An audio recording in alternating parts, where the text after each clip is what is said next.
तो देखिए, हम वैधता के बारे में पढ़ रहे थे कि वैधता का जो है शक्ति और सत्ता के साथ में क्या पारस्परिक संबंध है। हम पिछली कक्षा में ये चर्चा कर रहे थे कि शक्ति, सत्ता और वैधता तीनों ही विभिन्न अवधारणाएं हैं, लेकिन विभिन्न अवधारणा होने के बावजूद भी किसी भी राज्य व्यवस्था के कुशलतापूर्वक संचालन के लिए इन तीनों में पारस्परिक संबंध होना बहुत ही जरूरी है। और कोई भी राज्य व्यवस्था इन तीनों के बिना उसके कुशलतापूर्वक संचालन की हम बात ही नहीं कर सकते। ये बहुत बड़ी भूल होगी कि इन तीनों अवधारणाओं को समानार्थक समझना और समान अर्थ वाली इनको समझना गलत है।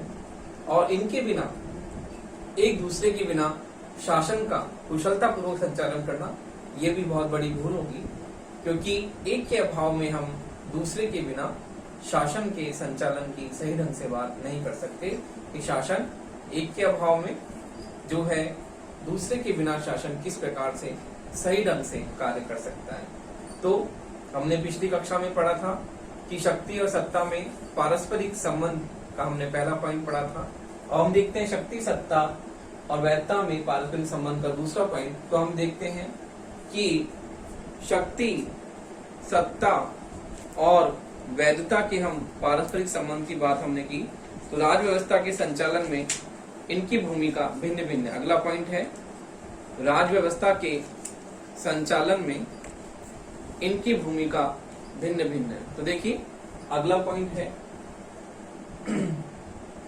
राज्य व्यवस्था के संचालन में,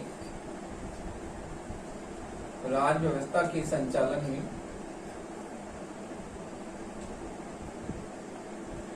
इनकी भूमिका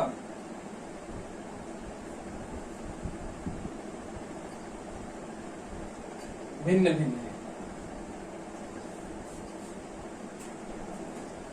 इनकी भूमिका भिन्न भिन्न है। तो देखिए, शक्ति, सत्ता और वैधता किसी भी राज्य व्यवस्था के लिए बहुत ही तीनों का होना अनिवार्य है। तीनों महत्वपूर्ण रूप से किसी भी राज्य व्यवस्था के लिए अपरिहार्य है। तो देखिए, राज्य व्यवस्था के संचालन में इनकी भूमिका किस प्रकार से अलग अलग है। तो देखिए, हम देखते हैं सत्ता की भूमिका जो होती है, सत्ता की भूमिका राज्य व्यवस्था में, सत्ता की भूमिका राज्य व्यवस्था में कर्ता के रूप में होती है, कर्ता के रूप में होती है।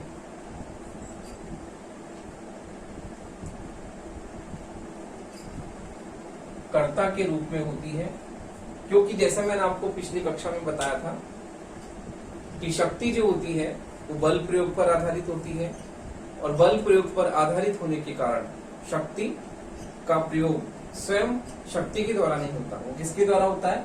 सत्ता के द्वारा। तो सत्ता वास्तव में शक्ति का प्रयोग करती है, इसलिए शक्ति का प्रयोग सत्ता के द्वारा होता है। इसलिए सत्ता क्या होती है? वो अपनी महत्वपूर्ण भूमिका निभाती है, क्योंकि वो कर्ता के रूप में होती है। शक्ति कर्ता नहीं होती, सत्ता कर्ता के रूप में शक्ति का प्रयोग करती है। इसलिए सत्ता की भूमिका राज्य व्यवस्था में कर्ता के रूप में होती है। तो देखिए, शक्ति जो होती है, शक्ति एक साधन के रूप में, शक्ति एक साधन के रूप में, शक्ति एक साधन के रूप में प्रयुक्त होती है। शक्ति एक साधन के रूप में प्रयुक्त होती है, और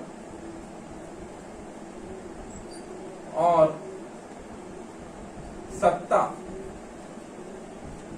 एक साध्य के रूप में,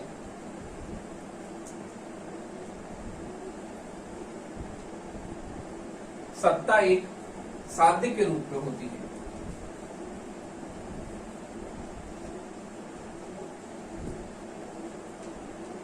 सत्ता एक साध्य के रूप में होती है। तो देखिए,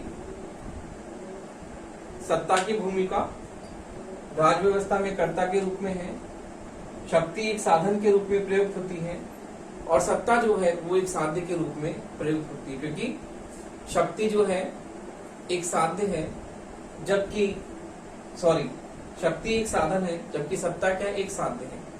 क्योंकि सत्ता कानूनी उसे शक्तियां प्राप्त होती हैं, और शक्ति को संस्थागत रूप से सत्ता में हम प्रयुक्त की बात करते हैं।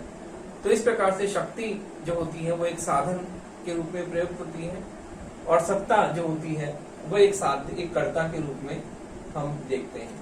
तो इस प्रकार सत्ता की भूमिका किसी भी राज व्यवस्था के संचालन में एक कर्ता, एक अभिकर्ता के रूप में हम देखते हैं कि कोई भी राज व्यवस्था में सत्ता एक अभिकर्ता के रूप में होती है, और इस तरह राज व्यवस्था में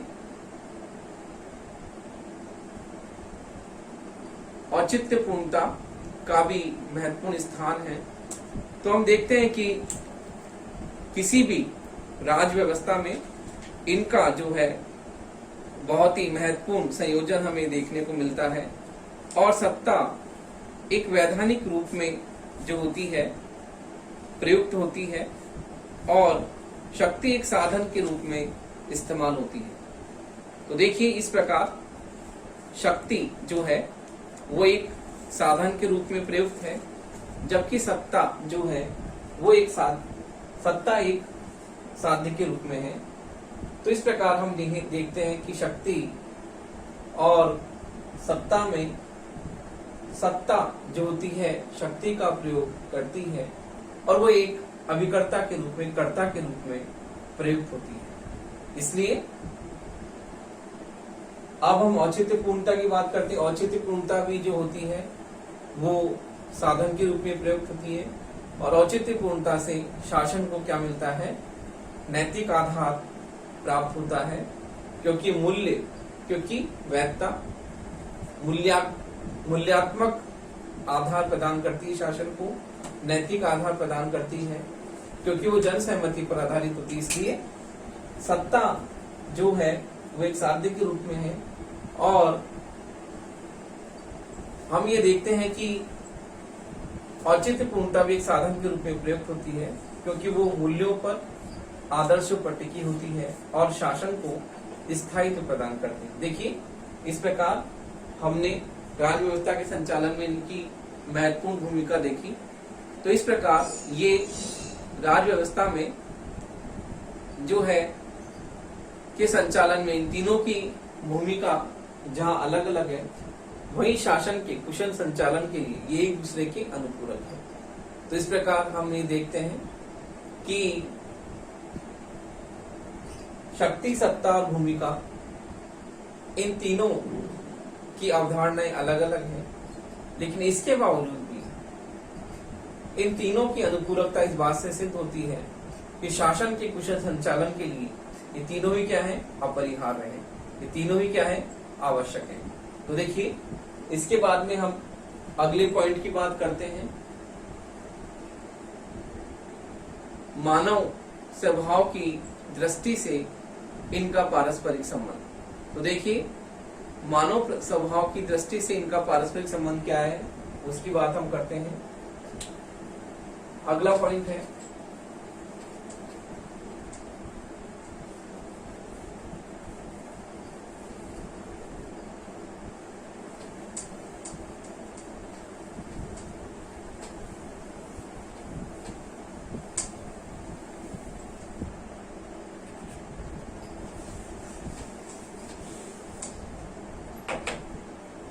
मानव स्वभाव की दृष्टि से इनका पारस्परिक संबंध। अगला है मानव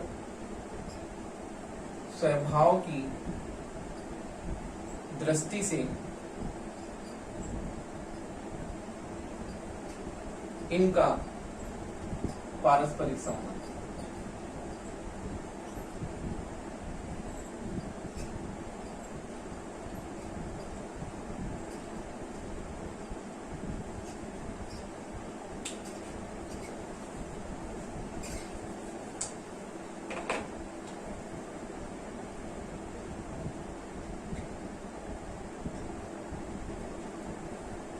देखिए मानव स्वभाव की दृष्टि से इनके पारस्परिक संबंध की हम बात करते हैं कि मानव की विभिन्न प्रवृत्तियां हैं और मानव स्वभाव जो है वो बिल्कुल अलग अलग है। तो शक्ति, सत्ता और वैधता मानव स्वभाव की विभिन्न प्रवृत्तियों से संबंधित है। मानव स्वभाव में विभिन्न प्रवृत्तियां पाई जाती हैं। इसी प्रकार से हम इन विभिन्न प्रवृत्तियों के आधार पर शक्ति, सत्ता और वैधता में पारस्परिक संबंध को देखते हैं कि किस प्रकार से शक्ति, सत्ता और वैधता मानव स्वभाव के आधार पर, मानव स्वभाव की मूल प्रवृत्तियों के आधार पर जो है भिन्न भिन्न है। देखिए शक्ति जो होती है वो मनुष्य में हम ये देखते हैं मूल रूप से व्यक्ति में शक्ति के लिए संघर्ष हमेशा उसमें व्याप्त रहता है। वो हमेशा शक्ति के लिए संघर्षरत रहता है। तो व्यक्ति के मूल स्वभाव में हम संघर्ष की बात देखते हैं कि व्यक्ति हमेशा संघर्ष के लिए तत्पर रहता है और उसके जीवन में शक्ति को प्राप्त करना उसका प्रमुख लक्ष्य होता है कि व्यक्ति अपने जीवन में जो है अपनी शक्तियों को विस्तृत करे, अपनी शक्तियों का विस्तार करे और जो है उसकी प्रसिद्धि, उसकी ख्याति इतनी बढ़ जाए कि उसकी शक्ति का जो है वो परचम चौं और फैले। तो देखिए इस प्रकार से शक्ति, सत्ता और वैधता में हम मानव स्वभाव की बात करते हैं कि मानव स्वभाव में शक्ति के प्रति आकर्षण हम देखते हैं, किंतु मानव स्वभाव में हम ये देखते हैं कि शक्ति के लिए संघर्ष के साथ साथ जो मानव स्वभाव में सामाजिकता की प्रवृत्ति होती है और मनुष्य में जो सामाजिकता की प्रवृत्ति जो होती है वो सत्ता के रूप में प्रयुक्त होती है। तो देखिए शक्ति की प्रवृत्ति जो होती है वो हम ये देखते हैं शक्ति मानव स्वभाव में संघर्ष की स्थिति पैदा करती है। मानव स्वभाव में संघर्ष की स्थिति, देखिए जब हम शक्ति की बात करते हैं हम ये देखते हैं कि मानव स्वभाव में संघर्ष की स्थिति होती है, उसका तात्पर्य हम शक्ति से लेते हैं। अगला सत्ता, सत्ता जो है मानव स्वभाव में निहित, मानव स्वभाव में निहित सामाजिक प्रवृत्ति, मानव स्वभाव में निहित सामाजिक प्रवृत्ति, मानव स्वभाव में निहित सामाजिक प्रवृत्ति की हम बात करते हैं। सामाजिकता की प्रवृत्ति जो होती है और औचित्यपूर्णता में हम देखते हैं कि औचित्यपूर्णता जो है वो न्यायपूर्ण एवं विवेकपूर्ण की बात करती है। औचित्यपूर्णता, औचित्यपूर्णता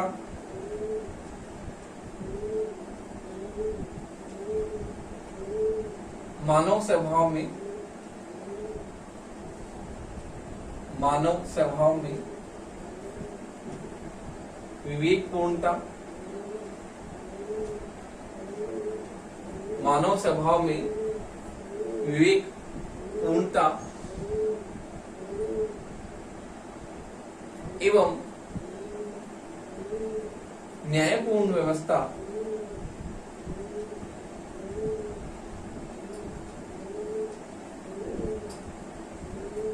न्यायपूर्ण व्यवस्था से संबंधित है।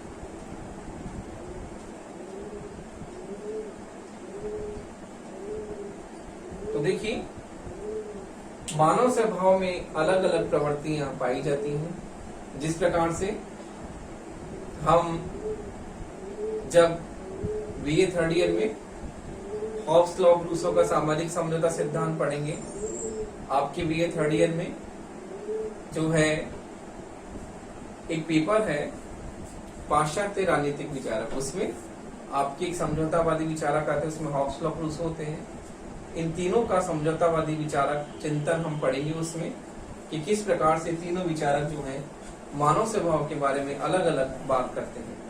हॉब्स का मानव स्वभाव अलग है, लॉक का अलग है, रूसो का अलग है। तो देखिए मानव स्वभाव की जो मूल प्रवृत्तियां अलग अलग होती हैं, तो उस आधार पर ही हॉब्स लॉक रूसो ने अपने मानव स्वभाव का अलग अलग जो है उन्होंने चित्रण अपने पुस्तक में प्रस्तुत किया है। उन तीनों की अवधारणाएं अलग अलग है।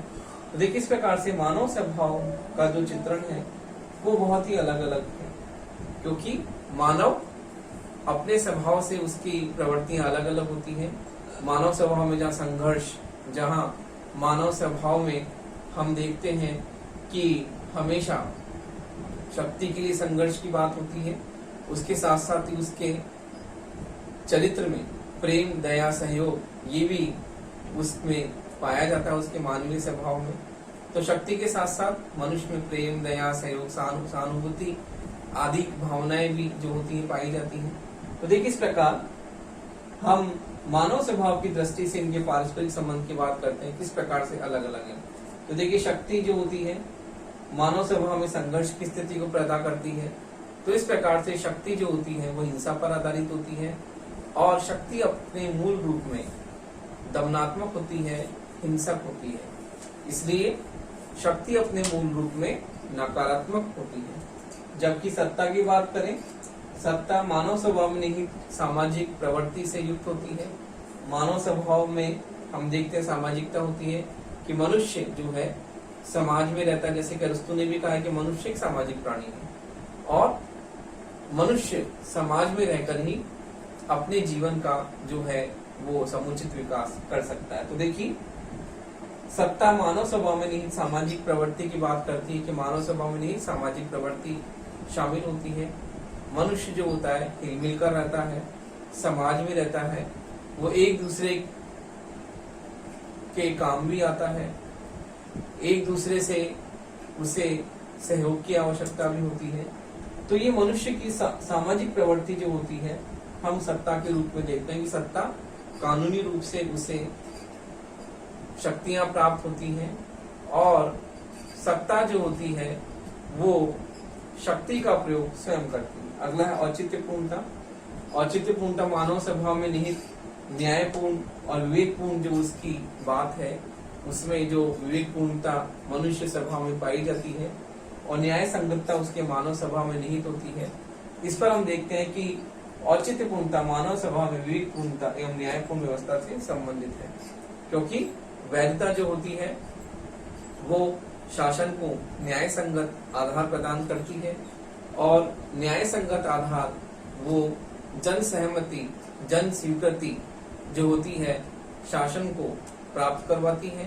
क्योंकि वैधता के सहारे ही हम देखते हैं शासन जो है वो लंबे समय तक कार्य कर सकता है, शासन में निरंतरता, गतिशीलता बनी रहती है, और शासन में विद्रोह की संभावनाएं बहुत कम हो जाती है, क्योंकि शासन जन सहमति पर आधारित होता है। तो देखिए इसलिए जो औचित्यपूर्णता होती है मानव स्वभाव में विवेकपूर्ण एवं न्यायपूर्ण व्यवस्था से संबंधित है, कि मानव स्वभाव में विवेकपूर्ण और न्यायपूर्ण व्यवस्था उसके स्वभाव में शामिल होती है, क्योंकि मनुष्य में विवेक व्याप्त है, और इस कारण से वो समाज में न्यायपूर्ण व्यवस्था को उसे स्थापित करने के निरंतर प्रयास करता रहता है।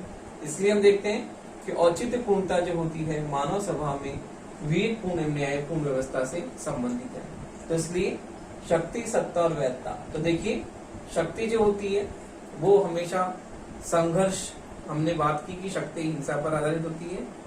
सत्ता जो होती है, सत्ता सामाजिक प्रवृत्ति पर मानती है। तो सत्ता मानव स्वभाव में नहीं सामाजिक प्रवृत्ति की बात हम करते हैं कि सत्ता जो होती है उसे कानूनी जो है आधार प्राप्त होता है। इसी प्रकार से औचित्यपूर्णता में वैधानिकता होती है, क्योंकि मानव स्वभाव में ये न्यायपूर्ण व्यवस्था से संबंधित होती है, और औचित्यपूर्णता जो होती है शासन को न्याय संगत आधार औचित्यता के द्वारा ही उसे प्राप्त होता है, जिससे शासन जो होता है स्थायी रूप से बना रहता है। तो देखिए इस प्रकार हमने ये देखा कि मानव की जो प्रवृत्तियां हैं ये तीनों अलग अलग हैं, और मानव की जीवन की ये तीनों प्रवृत्तियां अलग अलग होने के कारण हम देखते हैं कि शक्ति, सत्ता और वैधता ये तीनों भी क्या है, भिन्न भिन्न अवधारणाएं हैं। तो देखिए शक्ति, सत्ता और वैधता मानव स्वभाव की जो भिन्न भिन्न प्रवृत्तियां हैं, जिनका हमने अभी आपको बताया कि किस प्रकार से शक्ति, सत्ता और वैधता मानव स्वभाव की विभिन्न प्रवृत्तियों पर ये आधारित होती हैं, इसलिए ये तीनों ही क्या है, अलग अलग अवधारणाएं हैं। तो देखिए इस प्रकार मानव स्वभाव में जो वर्णित भिन्न भिन्न प्रवृत्तियां हैं, उन भिन्न भिन्न प्रवृत्तियों के आधार पर शक्ति, सत्ता और वैधता भी तीनों अलग अलग अवधारणाएं हैं। इन्हें एक ही अर्थ का मानना, इन्हें समानार्थक मानना बहुत ही बड़ी भूल होगी, क्योंकि तीनों अवधारणाएं एक दूसरे की अनुपूरक, एक दूसरे की पूरक होने के बावजूद भी ये तीनों अवधारणाएं क्या है, अलग अलग है। तो देखिए अब हम अगला पॉइंट देखते हैं। अगला पॉइंट है शक्ति, सत्ता एवं वैधता से संबंधित अन्य प्रमुख तत्व। तो देखिए शक्ति, सत्ता व औचित्य पूर्णता से संबंधित विभिन्न तथ्य।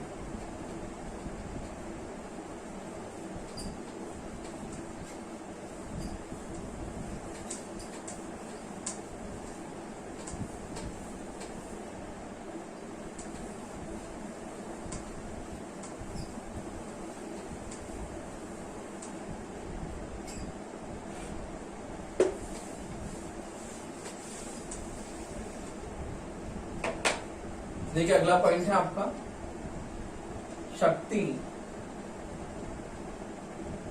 सत्ता, शक्ति, सत्ता एवं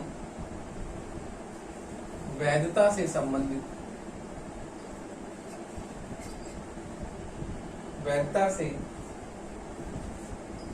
संबंधित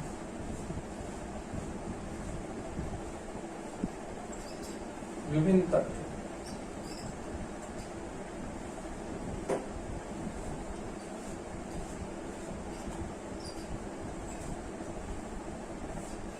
तो देखिए हम विभिन्न तथ्यों की बात करते हैं। शक्ति, सत्ता और वैधता से संबंधित पहला है मूल्य की दृष्टि से। देखिए इन तीनों में क्या स्थिति है।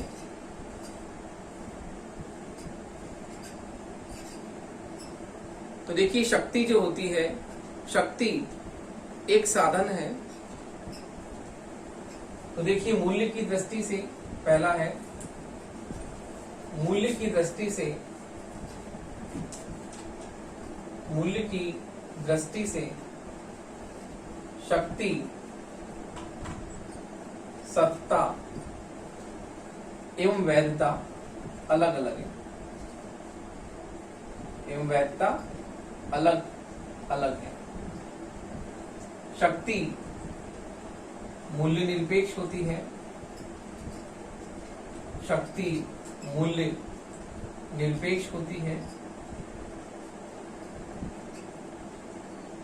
जबकि सत्ता, जबकि सत्ता मूल्य सापेक्ष होती है, जबकि सत्ता मूल्य सापेक्ष होती है। और सत्ता वैधता, और वैधता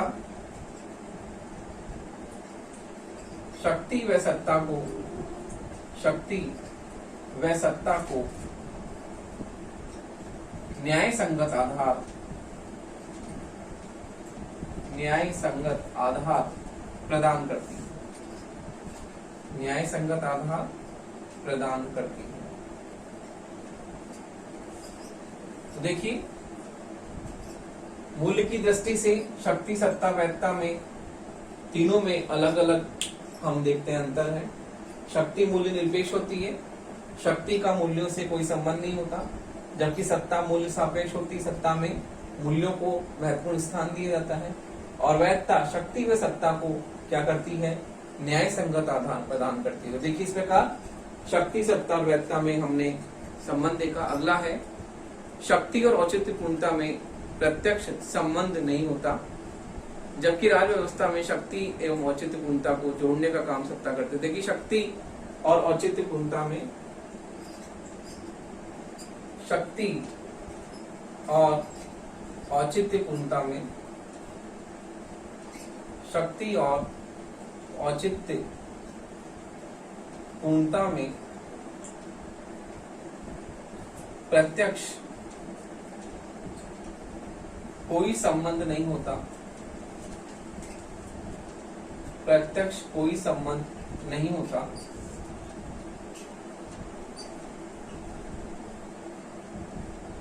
सत्ता, शक्ति और वैधता को, सत्ता, शक्ति और वैधता को जोड़ने का काम करती।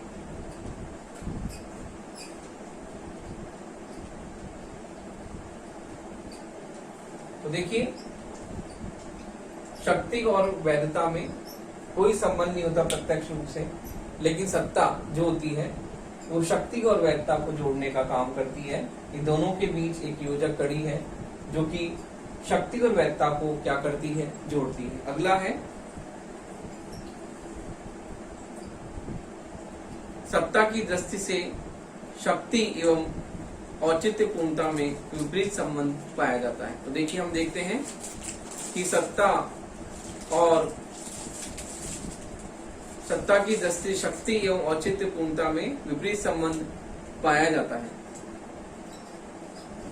तो देखिए सत्ता की दृष्टि से हम देखते हैं अगला पॉइंट, सत्ता की दृष्टि से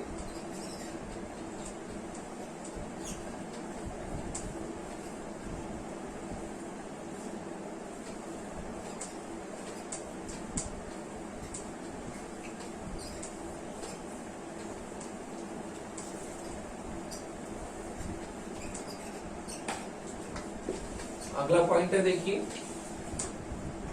अगला पॉइंट है सत्ता की दृष्टि से, सत्ता की दृष्टि से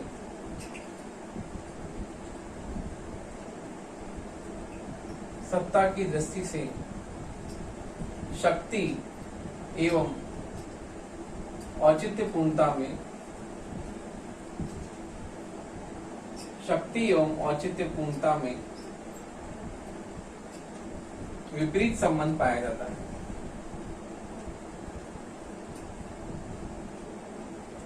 विपरीत संबंध पाया जाता है। तो देखिए किस प्रकार से सत्ता की दृष्टि शक्ति एवं औचित्य पूर्णता में विपरीत संबंध हम देखते हैं किस प्रकार से, जबकि सत्ता और औचित्य पूर्णता में घनिष्ठता होती है। तो देखिए सत्ता और औचित्य पूर्णता में,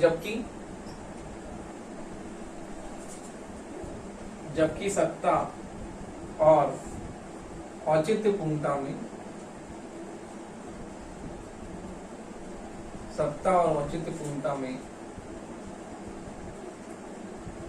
घनिष्ठ संबंध पाया जाता है। तो देखिए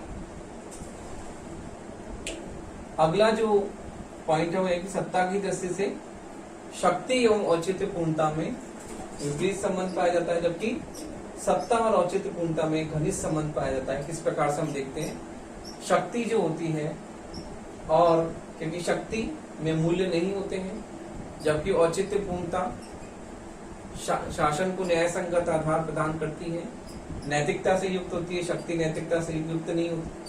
जबकि सत्ता में क्या होती है, सत्ता को कानूनी आधार मिल जाता है, इसलिए सत्ता के भी मूल्य विश्वास होते हैं, और औचित्य पूर्णता जो कि नैतिक बल पर आधारित होती है, इसलिए हम देखते हैं कि सत्ता और औचित्य पूर्णता में घनिष्ठ संबंध होता है, जबकि शक्ति एवं वैधता में शक्ति एवं औचित्य पूर्णता में विपरीत संबंध पाया जाता है। तो देखिए इसकी बात हम करते हैं किस प्रकार से शक्ति एवं वैधता में जो विपरीत संबंध की हम बात देखते हैं किस प्रकार से है। तो देखिए, इन शक्ति एवं औचित्य पूर्णता में विपरीत संबंध होता है। जब सत्ता एवं औचित्य पूर्णता में उचित सामंजस्य नहीं होता तो सत्ता द्वारा शक्ति का अधिकतम प्रयोग किया जाता है। तो देखिए,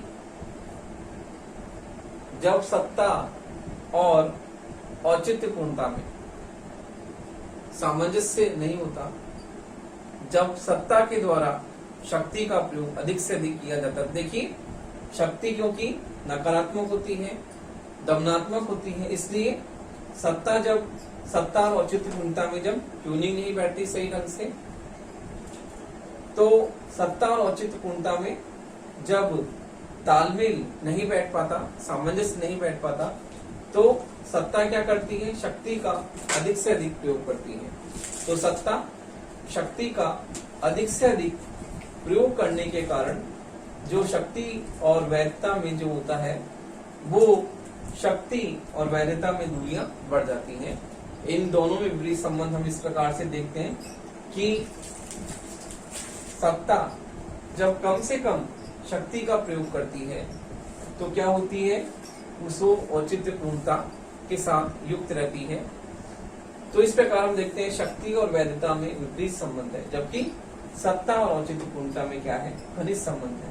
जब सत्ता कम से कम शक्ति का प्रयोग करती है तो ये वैधता से युक्त होती है, इसलिए इन दोनों में घनिष्ठ संबंध हम देखते हैं। लेकिन जब सत्ता शक्ति का अधिक से अधिक प्रयोग करती है तो सत्ता शक्ति का अधिक से अधिक प्रयोग करने के कारण वो वैधता से दूर होती है। इसलिए शक्ति और औचित्य पूर्णता में विपरीत संबंध की बात हम देखते हैं कि शक्ति एवं औचित्य पूर्णता में विपरीत संबंध है, जबकि सत्ता और वैधता में घनिष्ठ संबंध है। देखिए, इस प्रकार शक्ति एवं औचित्य पूर्णता दोनों ही सत्ता को स्थायित्व देते हैं, जबकि सत्ता का आधार मात्र शक्ति होती है, तो सत्ता का स्थायित्व क्या है, सीमित होता है।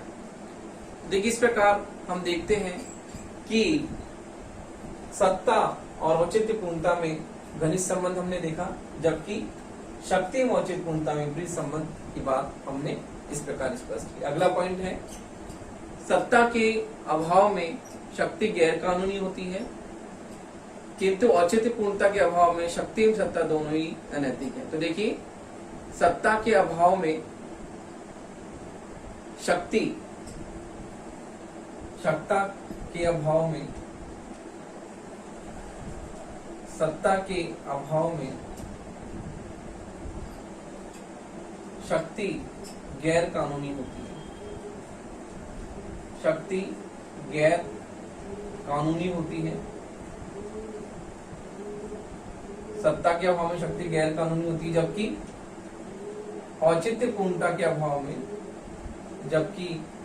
औचित्य पूर्णता के अभाव में औचित्य पूर्णता के अभाव में शक्ति एवं सत्ता दोनों ही अनैतिक होती है, दोनों ही अनैतिक होती है।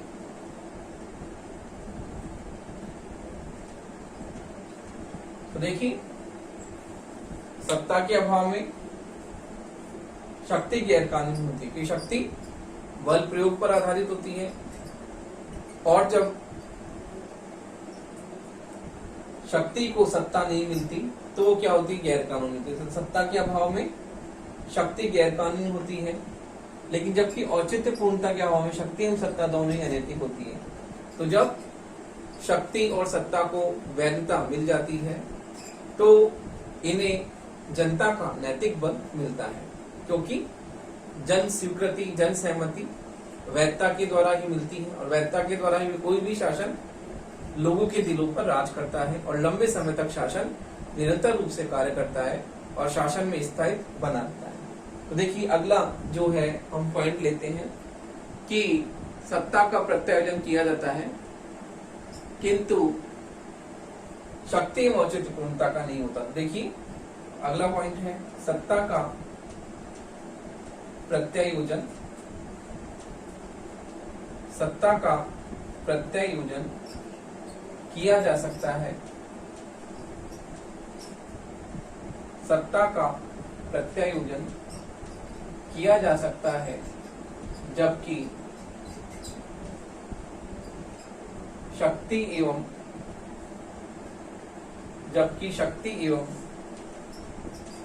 औचित्यपूर्णता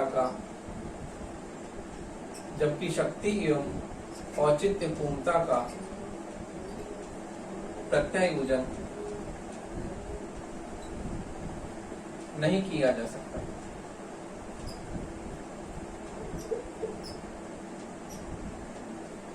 नहीं किया जा सकता।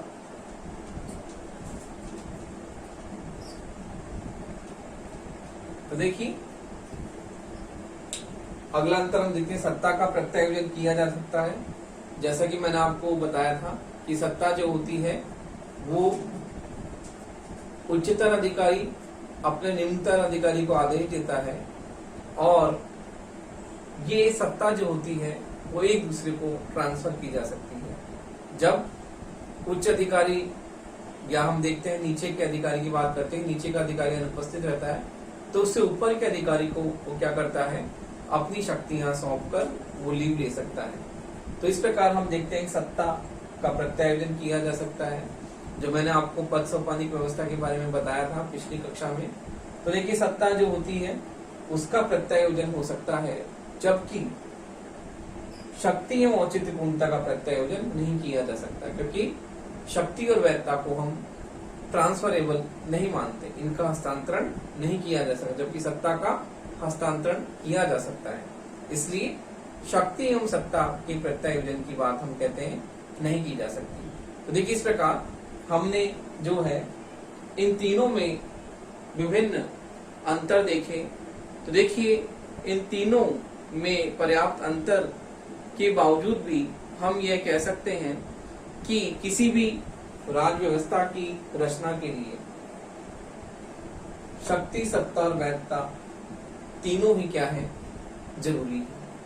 तो इन तीनों में हमने पर्याप्त अंतर भी देखे। इन तीनों शक्ति, सत्ता और वैधता में पर्याप्त अंतर होने के बावजूद भी ये तीनों व्यवस्थाएं एक दूसरे से जुड़ी हुई हैं।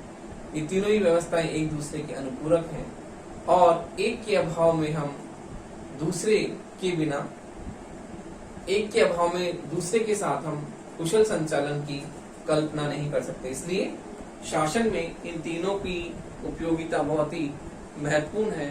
तो इस प्रकार जो है शक्ति, सत्ता और वैधता हमने देखा कि शक्ति, सत्ता और वैधता तीनों ही किसी भी शासन के कुशल संचालन के लिए तीनों का होना बहुत ही जरूरी है। तीनों ही शासन व्यवस्था के लिए महत्वपूर्ण रूप से उपयोगी है।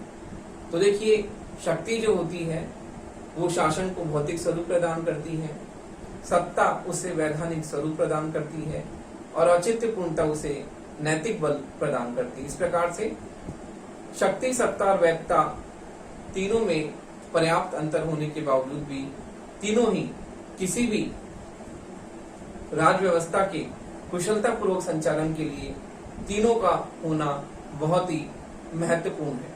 इस प्रकार इन तीनों में पर्याप्त अंतर होने के बावजूद भी ये तीनों एक दूसरे के अनुपूरक है और किसी भी शासन व्यवस्था के कुशलता पूर्वक संचालन के लिए इन तीनों का ही होना बहुत ही जरूरी है। इस प्रकार से हम ये देखते हैं कि किसी भी राजनीतिक व्यवस्था में ये तीनों ही अवधारणाएं बहुत ही महत्वपूर्ण रूप से उपयोगी हैं और इस प्रकार ये तीनों अवधारणाएं अलग अलग होने के बावजूद भी एक दूसरे की अनुपूरक हैं।